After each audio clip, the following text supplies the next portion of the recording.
All right, everybody. This is Project Herpetoculture Podcast, episode 63. I'm your host, Roy Arthur Blodgett, joined as always by the dashing Philip Leitz of Airheads Only. And we're going to have a solo show today and kind of go over our housekeeping, do a bit of a state of the union. But before we do that, I want to give a shout out and some appreciation to our sponsors and all that. So first, I want to give a shout out to Dylan and the Animals at Home Network for hosting our show. The GOAT. Also want to give a shout out to Charlie for editing our audio and making this listenable for everybody. Absolutely. Man. And I want to give a quick shout out to our sponsors. And that is Custom Reptile Habitats, makers of some of the finest PVC reptile enclosures on the market. And they also offer a whole bunch of other products, misking stuff, universal rocks, basically everything you need to put together an outstanding vivarium. And if you're in the market for any of that and looking to make a purchase, if you do so through the link in our bio or description, we'll receive a small kickback at no additional cost to you. And that is always greatly appreciated when those come through for us. Can I say something really quick about custom please. Habitat? Yeah, I just want to add to, I think that people don't always consider the value of quality custom caging. You know, I think we kind of get in the habit of like buying like ready usable, like let me just rip on some caging and I'm just going to have it. And I think in a time right now, sort of the way things are in the world and economically, like the kind of people who would really appreciate your time and your dollar are going to be people like Custom Reptile Habitats and the kind of incredible work that they do. And the investment that you put in over there is not only going to, if you go through the click-through link, isn't only going to help us, but it's also going to help them. And you're going to get you're going to get an incredible enclosure that's going to be able to like carry you through not just one animal, but conceivably as many until you die, because the cage will outlast you for sure. Yeah. They're super well built. I have a lot of them here. All of my large format stuff in my tropical room, those are all Custom Reptile Habitat setups, and I really love their stuff. And they're also just great people to work with, and definitely worth supporting. So yeah, like Phil said, if you're in the market for any of that, look no further. True. Yeah, and then we also have, of course, Cold-Blooded Caffeine, roasters of delicious coffees, whole bunch of blends, whole bunch of single origins for a whole broad range of different tastes and palates. And it comes with supporting conservation, which is an awesome thing. So, 5% of the proceeds from each bag of coffee sold there goes to conservation in those coffee growing regions. And those are regions which also support some incredible wild herpetofauna. So it's definitely worth giving them a try if you're a coffee drinker and looking just to spice things up, try something different. We have a delicious private label with them. It's the Project Herpetoculture, of course, and it's a light roast from Rwanda, single origin. It's delicious. But like I said, there's a whole bunch of other stuff. And regardless of what you get, if you use the code Project Herp, you'll get a 10% off your order there. So, and Starbucks doesn't need it. Starbucks don't need it, man. Like Starbucks has got plenty. Like, when was the last time you knew anybody who was like starting up a coffee company, no less a like reptile related coffee company? I mean, like you know, like it's amazing stuff. It's so good. Just get after it. Yeah, and it's super cool to get to support, another other herpers, who are like making this awesome fusion of herping and coffee, which is pretty perfect for us. So yeah, give them a check out. And when we go on our herp trips, we're going to be drinking cold-blooded caffeine the whole time. Oh yes, 1000%. 2024 herp trips fueled by cold-blooded caffeine is definitely going to be a thing. Fact. You heard it here first. It's true. Yeah. And then lastly, we have, of course, Fairy Tale Dragons. So Heather Moy, Ron St. Pierre, they need no introduction from a peewee like me. If you don't know who they are, better get to following them, seeing what they're doing. You're going to learn something because they're just absolute legends, and they're always innovating, doing cool stuff. Ron is always masterminding some sort of new system for the cool herps that he's working with, and Heather is always just refining some of the finest bearded dragons available anywhere. So keep an eye on what they're doing and give them a follow on social media. And if you're looking for bearded dragons or blue tongues, they got a whole bunch of stuff going on over there. So give them a follow and check them out. Yeah. And at the very least too, they're also, the two of them are incredibly thoughtful people who put a lot of time into sharing like what they're up to and what they're thinking about. And like, it's pretty rare that you get people who are that, like storied in herpetoculture who like take the time to do those sorts of things. So like one way or the other, pay attention to what they're up to, send people their way and just show them some love. For sure. Yeah. Couldn't say it better myself. I don't know. You might be able to for yourself. Well, I'm not going to right now, at least. Well, so with all of that said, I guess the last thing is our Patreon. And we actually just made an announcement on our Patreon for our subscribers that we're going to finally be giving that space a little bit more attention. When we first kind of set out with making the Patreon, we were kind of thinking like, this is a way that basically, listeners who are like moved or passionate about what we're doing, find value in what we're offering with this podcast. They want to offer a tip, essentially to help us keep producing this, keep doing it. That's a great way to do it. And the whole time, we've had this idea of like, okay, how do we want to utilize this space to create a little bit more added value to those people who are, acknowledging the value that we're putting into it too. And so finally, we're going to be working towards that, and we're going to be starting with some, subscriber only live streams, kind of like bonus episodes, and spend a time to get to know our subscribers a little bit, talk, and see how we can kind of best serve that subscriber base. So if you aren't already subscribed on Patreon and you do see value in what we're doing, you can join with a tip for as little as $5 per month. And that goes a long way towards just, again, like supporting what we're doing and helping us to kind of expand and grow as a show and as a force within herpetoculture. We want to do a lot more like kind of events and outings and stuff in 2024. And that would be a great help in allowing us to do that. So, and hopefully again, all of that is in the spirit too of providing more value for our listeners and providing just like more surface area for community essentially to develop. So, and it's worth noting too that we have some really interesting and exciting projects in the works for the podcast for 2024.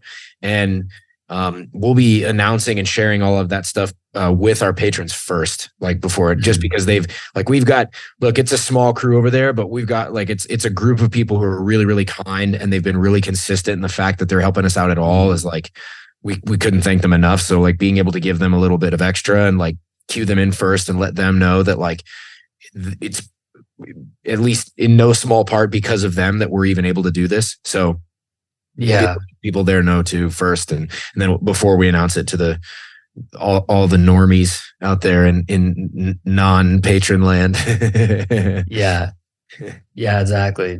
So if you're looking for that, it's at patreon.com/Project Herpetoculture. Not hard to find, of course, and there's links on our website and everything, projectherp.com. So consider giving us a subscribe over there if you're if you got a little bit of extra to spare. It's always appreciated, like I said. And I'm excited for just like more conversation, more discussion with our listeners, because we get a lot of that through like, Instagram and comments and messages and stuff like that. But I think it'll be really great to actually get on like a Zoom, and see each other's faces and hear each other's voices. So I'm really looking forward to that, because it's just felt overdue. We started this podcast in the space since starting this podcast. Phil and I have both gone through some pretty major life transitions related to work, moving, getting married, a lot of things that have kind of taken a priority, and we're excited to give a little bit more love to our subscribers. So it's really exciting, and it is, you're right about that. Like the way our lives have evolved since just starting the show. But it's really cool too, because the show has remained this like really wonderful, consistent presence that we always kind of come back to and get really psyched about. And like I mean, shit, even if the show ended for whatever reason, like if I got hit by a bus tomorrow, like I feel like we've done something. I'm like really proud of what we've done with this show. Like I take a great deal of pride in thinking about what we've created. It was just like a creative outlet, and just as like this as like informative thing for the community that we appreciate and that we love. So I mean, it's a cool thing. So I think it's worth people investing their time and money into. Yeah, for sure. Yeah. I feel great. I mean, it's kind of amazing to me to think that like a podcast, like being a podcast host could provide a little bit more stability in my life, but just to be like as a stabilizing force, just in terms of like consistency of like, okay, I'm doing this thing weekly, right. Trying to, at least, we've been pretty good about that. I think we've missed a couple weeks in the little over a year that we've been doing this now, but for the most part, we've been really consistent. And it's been nice to have that, because I lead a pretty chaotic life. My work life is pretty all over the place, and I live in a pretty chaotic little environment. It's great. I love it. I wouldn't change it, but it's also nice to have some stabilizing factors, and this show has definitely been one of them for me. So yeah, absolutely, man. Well, I know we wanted to talk about a handful of things. We were sort of talking about like State of the Union. So I think one of the things we should start with is the webinar that we did for Happy Dragons. So for those who don't know, Happy Dragons is a reptiles first marketplace and information platform that Roy and I are now affiliated with, who have kind of conscripted these monthly webinar sessions that we're going to be hosting. We just did the first one, and this is really exciting for us because it's a way of like combining the love that we have for sharing information and like helping people do better for the animals that we all care so much about. Being able to combine that with like partnering with this company who we kind of align with on a value level and on a principle level, and who we think really has a great potential to influence and make positive changes in the space of herpetoculture. And so we just did the first one, and it was really wild. We had a whole mess of people who showed up to partake in this crazy experiment, and we it was really, really interesting. I feel like, Roy, I know you said that you felt like it was one of the most impressive displays of our kind of joint communication and collaboration skills that we've ever done, right? Yeah. I mean, I felt like it was just like a good outlet for us to both be kind of in our strengths, because I feel like, a lot of times on the show, I can struggle to kind of like get in there, and it's something that like, it's honestly like a skill set that I'm trying to like develop and work on in myself, is just being a little bit more quick and like assertive and just like trust, like going with my gut. Cause my communication style is typically like pretty measured and cautious. And I don't think that's a bad thing or anything, but I think that in the context of the show, in a faster paced conversation, I can struggle to keep up sometimes, because I'm like processing what's just been said, and I'm like, how do I want to like reply to this? Or I'm like, right, what do I think about that? And like, I tend not to go with like my first impulse. I like to like hold it for a little bit and like think and like feel things through a little bit more. And so, in the context of like the webinar, kind of the way we went about it is like, I kind of started with like working on the presentation, and I kind of like made the base framework for our slides and everything, sent it to you for feedback. And then the kind of plan for like the presentation was like, I was going to be kind of like doing almost like play-by-play, like going through the slides, kind of play-by-play style. And you were going to be like color commentary. And I feel like that is just like it just worked. It worked really well, I thought, because we were both able to get our voices in there more, and like it really showcased the different just the different skill sets that we have, and like the different ways like our brains work. And it's like ways that I think they're super complementary to each other, because there are so many things that you contributed that, like especially like analogies and stuff that you were coming up with to like articulate certain things that I would have never thought of, but that were just like so on point. And so I was really happy with the way that worked out, just like our chemistry and our collaboration in it. And I felt like, obviously I was disappointed in the tech issues. Oh, come on. No. I have to clarify. You're making them out to be so much bigger deal than they were. Like, there are so many ways in which a Twitch stream could go wildly wrong. You know what I mean? And like, things could have gone really crazy and it could have been an absolute disaster, but it was really like, at the very worst, there was like a one or two minor hiccups that were really no big deal at all. And like, I don't recall anybody saying that they had any problems with it. And we had a bunch of feedback from people, and it was nothing but positive. So that's your perfectionism coming out, right? For sure. As is evidenced by the differences between our video feeds. Yours is crisp, clear, brightly lit. Mine is foggy, pixelated, oversaturated, and irritating, but they tend to be a little emblematic of our personalities, I think. That's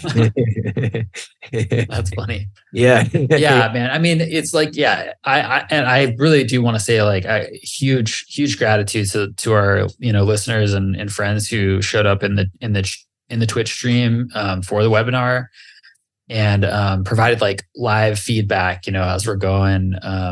Really good question. Like really, and like stuck it out through the tech difficulties and offered all these amazing questions, because I felt like the engagement was just really excellent, and I just felt super supported by our community, of homies, and it was just, the whole experience was super gratifying for me. It's also just like I'm really passionate about like education and exploring ideas, and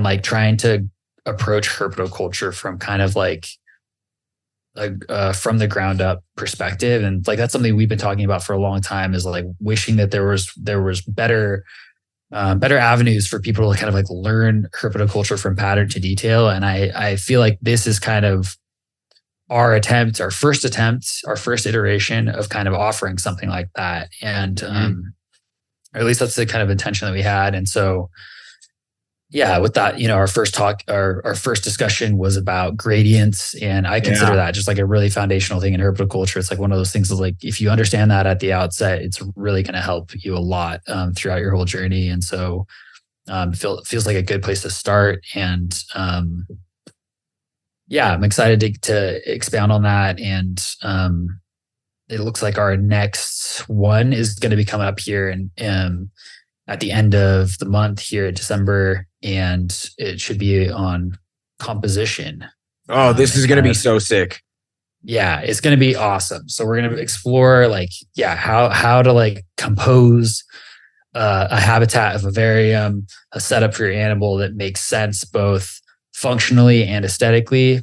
And I think it's just going to be a really rich topic. There's already like a billion different things in my billion directions in my brain is going with that. And I know that Phil feels the same way. So it's going to be a really fun conversation. I can't wait to do it. Yeah, me too, man. This is going to be really cool. I have a lot of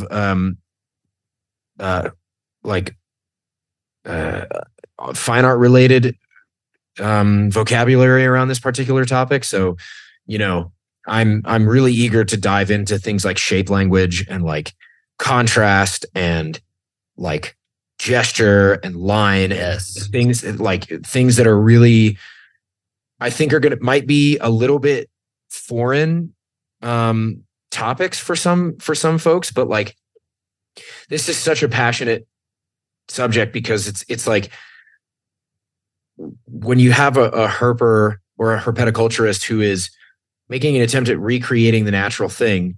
I think having like so many of us look at nature for the inspiration and the reference for that mimicry, right? Which is great. But we have all been in the situation where we've had either ourselves or we've had people ask us questions and show us images of their setups, or we've had setups before that are just god awful for so many different reasons. Yeah. Even if they're well intended, even super well intended, like, you know, just my God, it's like, no. And it's not the fault. I'm not trying to fault people for messing up their setups or anything, because I've done the exact same thing. What I mean is just that, like, you can reduce your process for how to make something like a nicely composed vivarium into a series of small processes that can really, really like amplify your success, not just in terms of making something that looks nice for your living room or wherever you have it set up, but also in terms of helping your animal feel better and feel like more at ease and at home in the space you've provided for them. And it's, I think people don't always think about composition and how that works, you know? Yeah, totally, man. It's like one of those things that I think, it's like, you don't need to think about it until you need to, you know? And then it's like, and then it's really helpful to have, you know, a framework to work from. And so I know it's definitely something that I think about a lot, and something that I'm always trying to improve upon. Yeah. And I know I still have a lot to learn on. And, I know I've already learned a lot as I've grown as a herpetoculturist. So it's going to be great to explore it more. And I'm excited for the webinar. We'll be announcing the exact date here really, really soon. We already have it in mind. We just need to kind of confirm all the details, but that should be coming up here. And so that's kind of one of the cool things that's coming up, hopefully, is this ongoing series. And that series, our intention at this point is to continue that into 2024 with Happy Dragons, and we'll see how it all goes. We're kind of, you know, taking things step by step right now, but I think all of us feel like there's a lot of value in it. So we want to invest in it going forward. Absolutely. And it's going to be fun to have. It's going to be fun because all of these things are available to watch sort of like after the fact, right? So you didn't have to be there to be able to see it still. That can be found. I think. Where I forgot. Where is that? Where can I think? Well, the first one is up on the Happy Dragons Twitch, I believe, perfect. Currently. So their Twitch is at Happy Dragons app.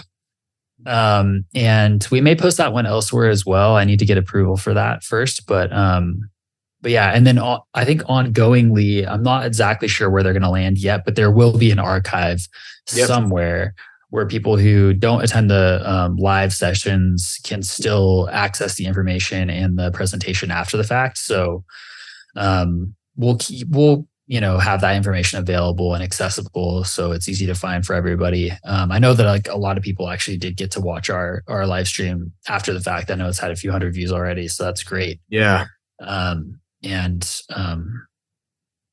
So we'll make it as easy as possible to do that. But I hope we can put it up on our podcast YouTube. That'd be cool. Yeah, that would be awesome. I agree. Yeah, be a good time. Be a really good time. And so another thing that's worth talking about that's coming up that I think, well, not I think, but I know you and I are super stoked for is we are going to be at the Pomona show in LA in January. Right. Yes. So, this is a big deal for a number of reasons.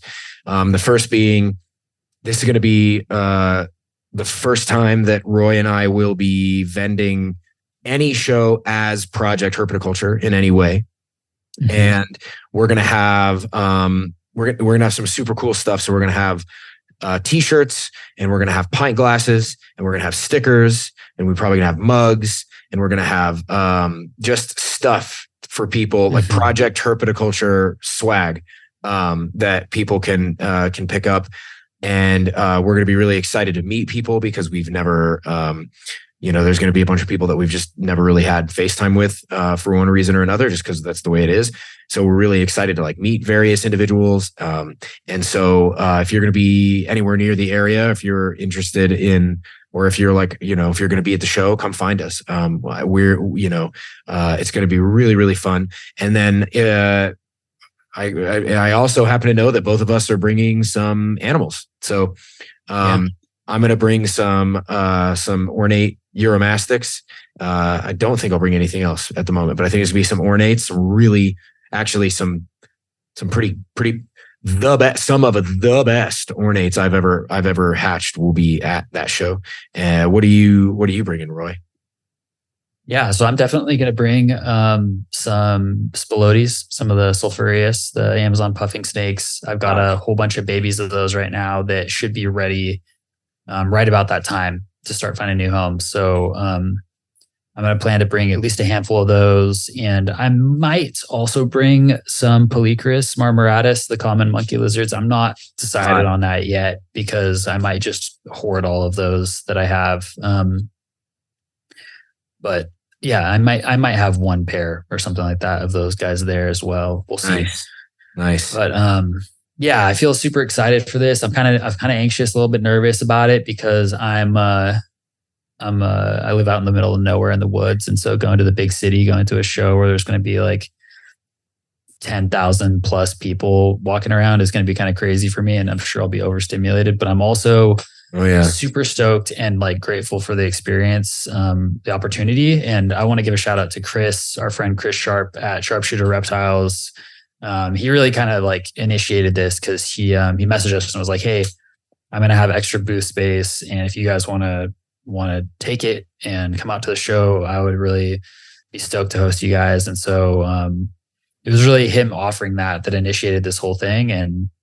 And so shout out to Chris for making it happen for us and just kind of giving us like the kick in the rear to get out there and do this, because it's something we've been wanting to do. And I think that this will be actually the first like big show that Phil or I have ever gone to. Yeah, I've never vended a show. I've never. Yeah.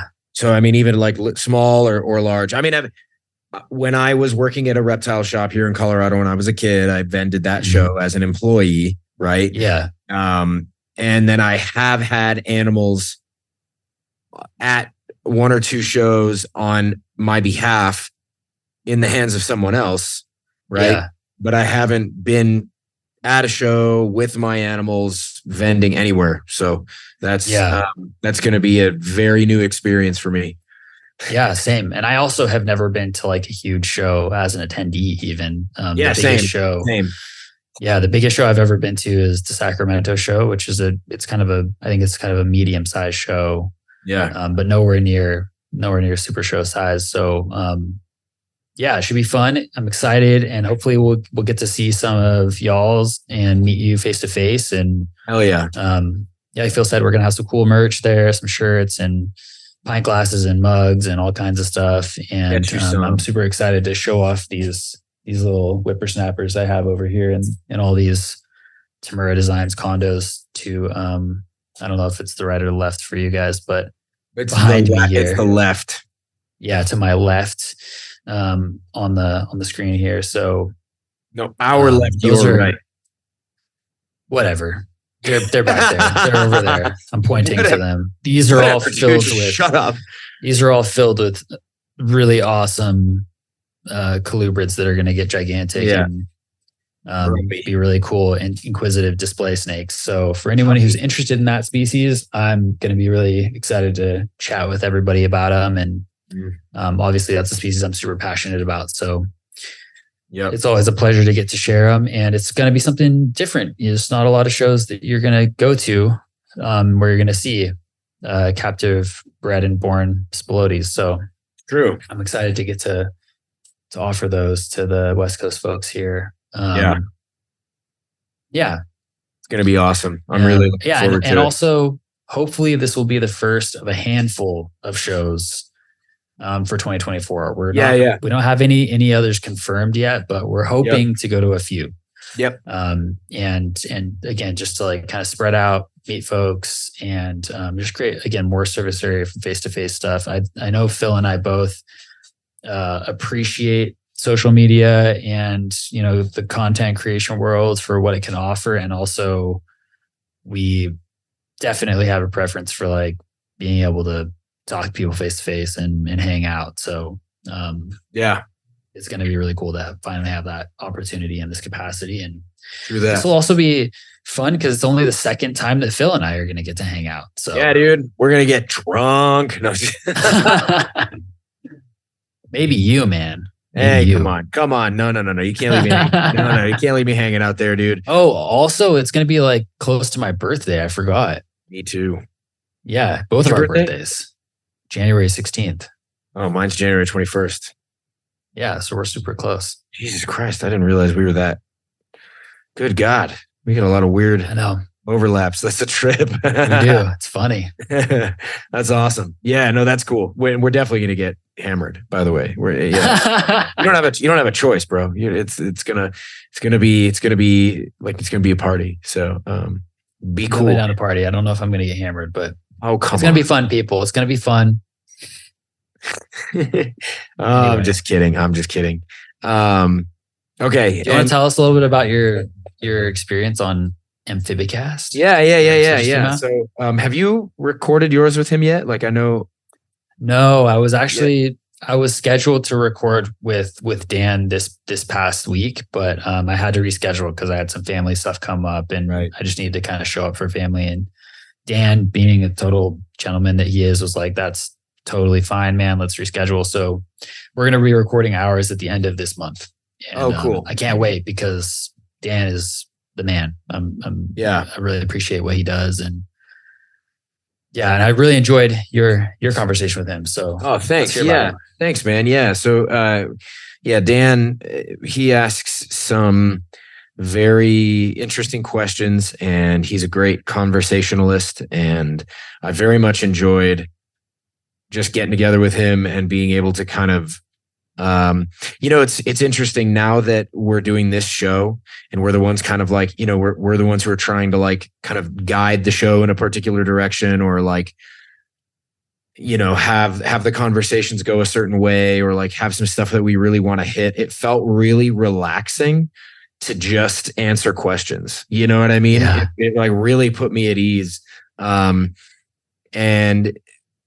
in a lot of ways, it's like, it's nice to have that space because I really like talking about this, I mean, in case anybody didn't recognize, I just really, really enjoy having conversations about herpetoculture, and being able to do so in a way where I'm not the one responsible for the prompts felt really nice. And quite frankly, I was really proud of that particular conversation. Like it felt relaxed, and I felt happy about the way I was able to put certain concepts together and certain ideas out based on what he was asking me. I felt like I was able to just kind of get out some stuff that I'd been thinking and feeling about herpetoculture in general on that show. And it was just fun. It was just great. Dan is awesome. I love his show. It's he makes a hell of a product over there, so it was a great time. And actually I am really excited for yours because I think it'll be really cool.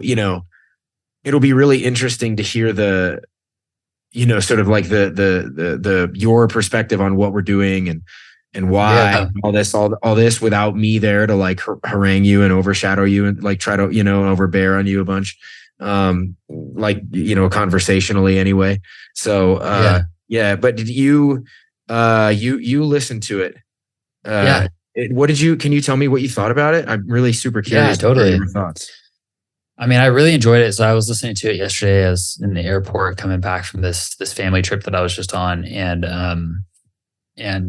I just felt like, I could really tell that you were relaxed, like that you were just like having a good conversation. And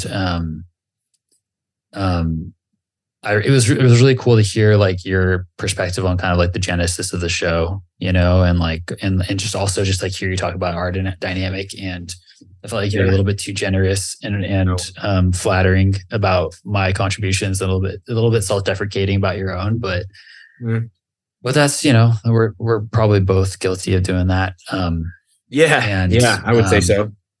Yeah, that's probably a good thing in the large scheme of things, but yeah, man, I just thought it was really cool it was cool to hear you guys talking about just kind of like broader themes in the community and broader discussions of like, you know, controversy and conflict within the community. And it was cool to hear like more about like your individual perspectives on those things. And it's just like, it's different, you know, like you said, it's a really different thing being on the hosting side of the show versus being on the conversation side. And, you know, although both of us have been on other podcasts in the past, it's been a little while, I think, since either of us have done like a solo podcast. I guess you were on Dylan somewhat recently, but but Dylan and Dan have such different styles, both awesome hosts, but really different styles. So it felt like it was cool to see a different side of you come through. And,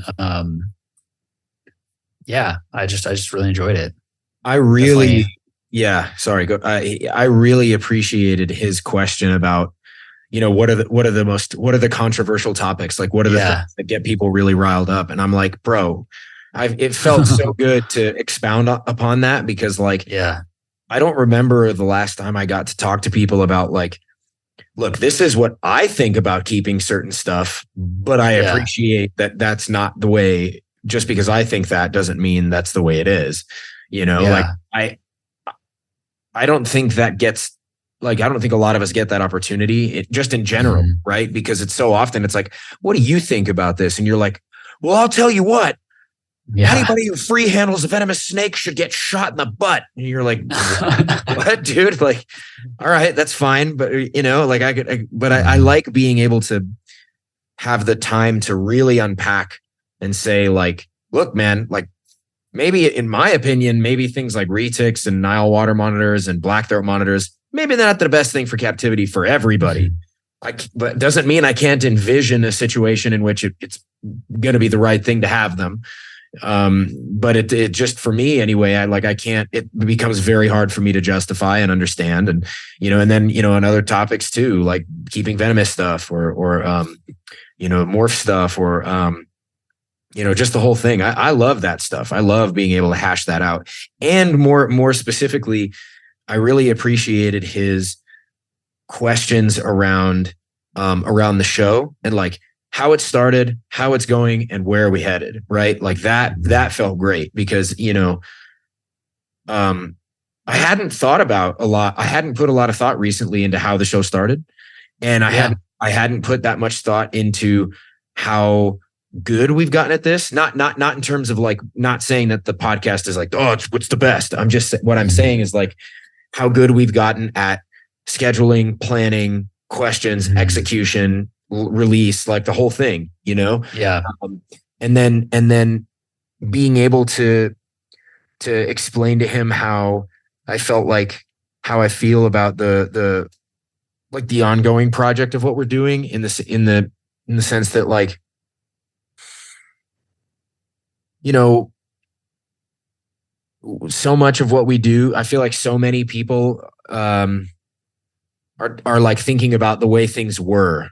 You know, you hear a lot about, well, do you remember when we could get sun gazers at PetSmart or whatever? And it's like, yeah, cool, whatever. Like I'm you know, history's good, and we need to be able to learn from history, and thinking about the past has a lot of value, and I'm not trying to dismiss that, but I really feel like sort of an undercurrent of what we're doing is like thinking about the future and thinking about the philosophy and principles about like why we're doing what we're doing, and you know, and in a way that is maybe a little, like, if I could say so anyway, like feels a little unique, you know.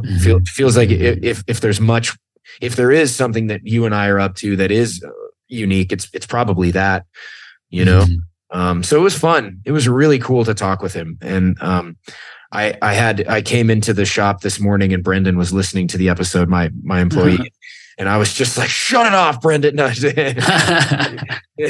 no, I'm just kidding. But it's fun, man. It was nice to, it's funny. I'll listen to a show that I'm on, and I'll go back and I'll see if anybody edited anything or see if I missed something, see if I flubbed a word or whatever. I have a tendency to re-listen to almost everything we do.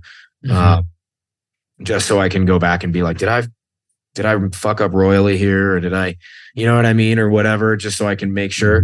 But it was cool, man. I liked that convo a lot. So I encourage anybody who cares enough to to go check it out. It was a fun one. Yeah, man. for sure.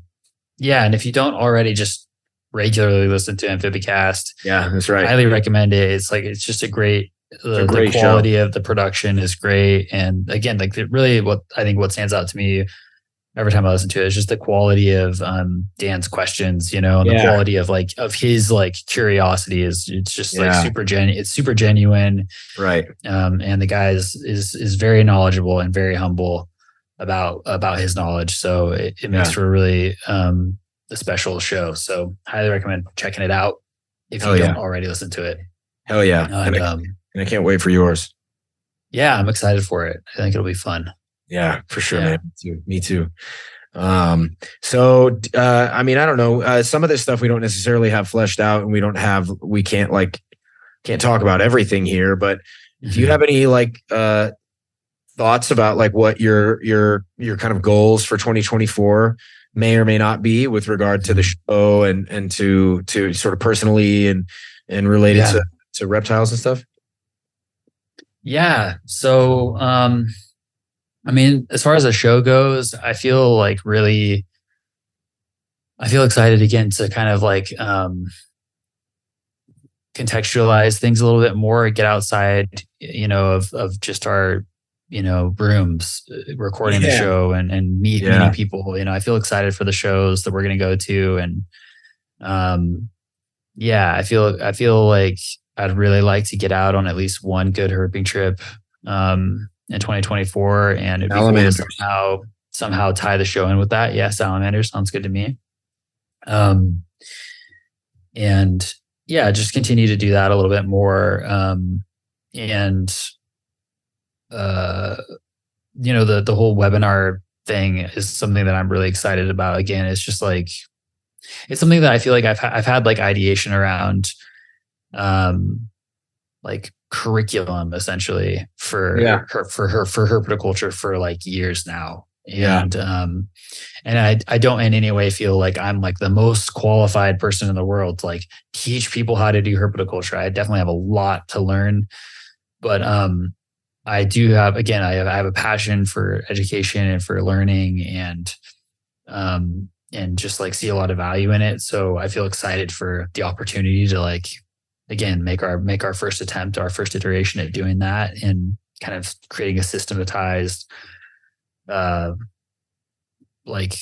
process of approach for herpetoculture. And, that's a fun thought exercise for me and something that I'm already learning a lot from. So, continuing with that and putting out good quality, information is important to me. And, as far as my personal collection, I don't really see it growing or anything like that necessarily. There are some animals that are, that kind of reached maturity this year that I would really like to pair next year and produce viable eggs from, particularly my Polychrus peruvianus. I just had a clutch of eggs from them. So my female laid a clutch of infertile eggs, which is what I anticipated because I actually didn't really pair them until very late this year, kind of after when I expected the breeding window would be, partially because I don't want to rush that, and I want to make sure that especially the female is reaching full size and maturity before courtship. So, but next year, I think, this year went really well. It showed me she's ready to go and everything's working correctly for her. And so, I'm hopeful that I can pair them and get some viable eggs next year. That's just a really cool species that's still super rare and in herpetoculture here in the US. And I think it's something that deserves more attention. So if I can contribute some babies to the gene pool here, it'd be great. Yeah. And also I'd really love to try and have some success with my my Phrynonax polylepis, which is another species in kind of the puffing snake complex that I have here. And they're much smaller than the Spilotes and a much more manageable size for most keepers. And they're just really unusual, interesting snakes. They also go through an ontogenetic color change. They start out with a super cryptic coloration and then they change as they grow. And the male that I have is super unusual. He's like a solid red specimen, is the only one I know of that looks like that. And so I'm curious to see if I can get some viable eggs from those. This will be my first year attempting that. So yeah, some kind of like little personal goals there in terms of just pairing things, seeing what works. And as always, like just like continuing to refine my husbandry protocols. And I'm really hopeful that I'll have time and financial resources to put into updating some of my Vivaria, and I want to make them myself. I think most likely I'll probably make them because there's just some designs that I've been thinking about, and I'd really like to make setups that are built for the exact space that I have to just really maximize the usable space in my room, and offer as much of that to the animals as I can. So that's something I'm going to try and do as well. Yeah, so those are some kind of like basic goals, going forward. And I'm sure there's stuff I'm forgetting, but yeah, that's a start. What about you, man?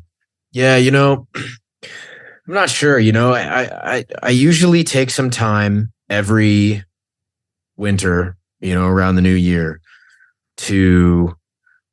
I sit down and I like take stock of what the year brought, and say, I'll write 2 different lists down, or sometimes 3, where it'll be like, what am I grateful for having done? Like, what am I proud of the past year, and then it'll be, what do I want to do in the next year? And sometimes they'll be really specific and sometimes they'll be really broad, and I'll kind of have like broad goals and specific goals all on the same list.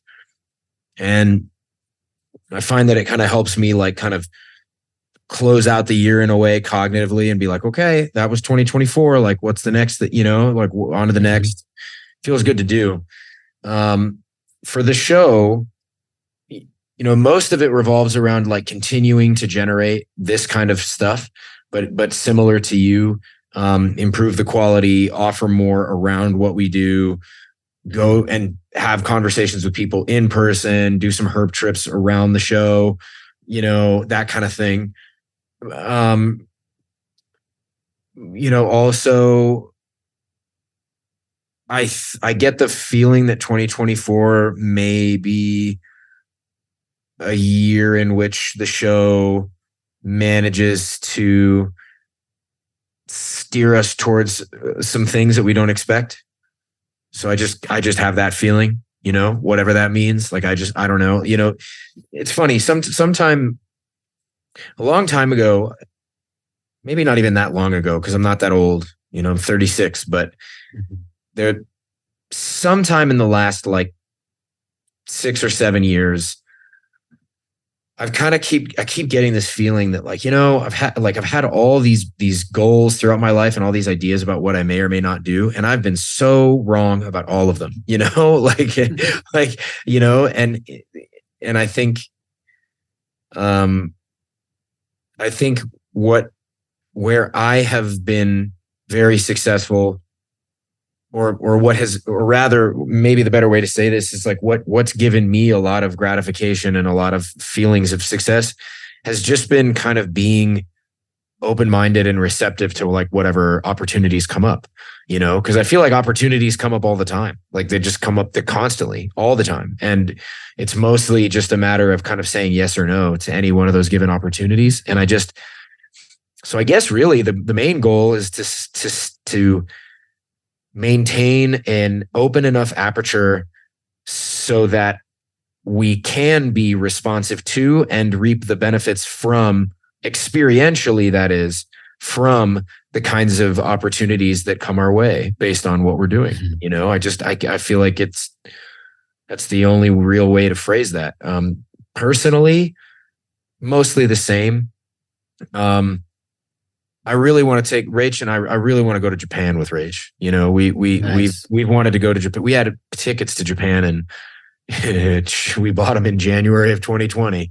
Oh no. Yeah, so that didn't happen. And Japan was really was not open to tourism for a long time. So now that they're open again, it's something that I think I'd like to actually fulfill. And then as far as my business goes, man, I don't know. You know, I've got like the basic stuff, right? Like I want to hatch a bunch of Euros, mostly JRI and Thomasai. I really want to hatch and produce some of the stuff that I haven't produced or hatched before, whether that's the Pilbara rock monitors or the Conyxus specci or the sandfish, or I'd love to see the Pseudocordylus subviridis reproduce. You name it. My Egernia, I'd love to see the Egernia give birth to some wacky little babies. That'd be great. But the goals are, even though I want all those things to happen and I'm going to work towards making those things happen, that doesn't feel like what the main goals are for the work I'm doing as Arids Only anymore. It just feels like what I'm doing and why is just changing so much, all the time and in ways I never expected. So I have to say, I don't really know what I'm expecting or what I'm looking towards in 24, but I can say that it's going to be good stuff because I've got some stuff in the works that I know is going to happen or is moving towards happening that I can't wait to be able to share with people. And I've got other weird projects that I have going on at the shop that nobody even knows about that I just it would be really fun to be able to share that with humans. Instead of just my dog, and be like, "Won't it be cool when this happens?" And she's like, "Yeah, it would be." She's over here begging me for dinner right now. She wants dinner so bad. Hey, oh, Lilu. Oh, Lilu, you want dinner bone? Oh man, she's really excited about it. Every time I say dinner bone, her ears perk up really bad. But, and then this brings me to say just one kind of interesting closing thought is every other year that I've ever done this, I have long sold out of Euros by now. You know what I mean? And I mean sold out in the sense that the only way I sell anything is if I sell some holdbacks, Yeah. And it's pretty wild to see that I have I've got a mess of ornates at the shop right now. And I thought it was going to be kind of a drag, but it's actually one of the coolest things in the world because I have never been able to hold this many animals back and see them start to grow and develop. Oh my God, dude. It is the coolest thing in the world. Seeing them all become little, starting to go through maturity changes and their adult coloration development starting to peek through, and seeing kinds of behaviors and interactions between them that I never thought I'd see before. And oh man, it's wicked. It is wicked. That's awesome. Yeah, dude. I have some of the coolest ornates I've ever seen, right now. And yes, people who slept on them when they're babies, they're going to want them now. Yeah. They're wild. Yeah. That's awesome. I had a drink. Sorry. But yeah. That's fine. Yeah. So it's cool, man. I'm just excited to see what comes next. I know you and I have some stuff that we, can't talk too much about yet. And really, I know it sounds so corny, but I really think that we will, I really think we're going to have some fun adventures with salamanders next year. I don't know why. I just got a feeling we're going to be doing salamander stuff. It just seems like it's going to happen. Yeah. I like the sound of it. Yeah, man. Anyway, sounds great, man. yeah. Well, maybe that this is the time to kind of close this particular episode out. This will be a little bit shorter for folks, but State of the Union, I think, was the right way to put it. This is kind of like what we're up to. This is what's going on here. I know we got some good shows coming up, some fun interviews coming down the pipe. Yeah. That people might not expect. Some really cool ones. I'm really excited to get Brendan's damn teacher on our show. Yeah. I'm still in conversation with her and stuff. That'll be fun to talk with her, but all in due time. And then we've got some other contacts for some amphibian people we're going to bring on the show, thanks to Dan, and all kinds of cool stuff. So we won't have our typical closeout, why herpetoculture here, because everyone knows why we do it. But yeah. Anything else you'd want to add to that at this point? No, man, I think that pretty much says it. I guess just to reiterate, just thank you to everybody for the support and the listenership. We'll occasionally do these kinds of, just a one-on-one little State of the Union thing. But yeah, like Phil said, we've got a bunch of awesome guests scheduled already, and we'll resume with our normal kind of like interview format next week. So just thanks everybody for the support. And also I would say if y'all have ideas for things you want to see from Project Herpetoculture in 2024, hit us up, let us know, message us on Instagram or wherever. I think we're easy to find. So we're always curious to hear that kind of feedback and ideas from our listeners. And we want this to be the show that y'all want to hear. So let us know how we can facilitate that. And thanks again. Hell yeah. I think with that, I'm going to hit the button, and we'll be back next week, everybody, with an awesome interview. Thanks, y'all.